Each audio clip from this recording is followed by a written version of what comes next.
కణాలను 1665లో Robert hook మొదటిసారిగా కనుగొన్నాడు. అతను ఒక బెండు ముక్కలోని కణాలను ప్రాథమిక సూక్ష్మదర్శిని సహాయంతో పరిశీలించాడు. లూవెన్ హుక్ 1674 ఇతను లూవెన్ హుక్ అతను ఈ సెల్స్‌ని 1674లో పరిశీలించాడనమాట.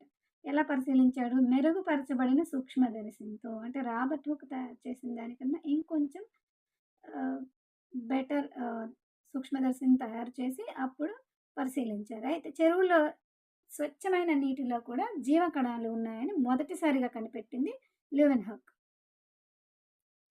1831లో రాబర్ట్ బ్రౌన్ కణంలోని కేంద్రకాన్ని కనుగొన్నాడు. ఇందాక పిక్చర్‌లో మనం కణం మధ్యలో ఒక డాట్ లాంటిది చూసాం గదా!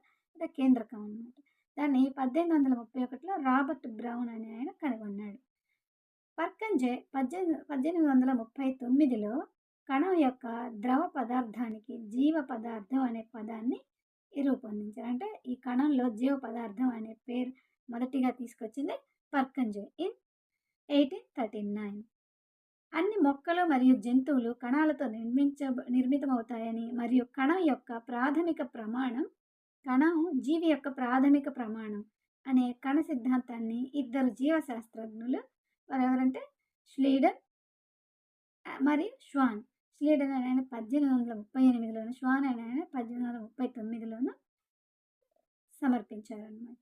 ఈ కణం జీవి యొక్క ప్రాథమిక ప్రమాణం అని చెప్పిన శాస్త్రవేత్తలు ఇద్దరు. ష్లీడన్ మరియు ష్వాన్. ష్లీడన్ 1838లో చెప్పారు. ష్వాన్ 1839లో నిర్ధారించారనమాట. కణాలన్నీ పూర్వం ఉన్న కణాల నుండే ఉద్భవిస్తాయి. అంటే ఆల్రెడీ ఉన్న కణాలు ఎగ్జిస్ట్ అయ్యి ఉన్న కణాల నుంచి కొత్త కణాలు ఉద్భవిస్తాయన్నమాట.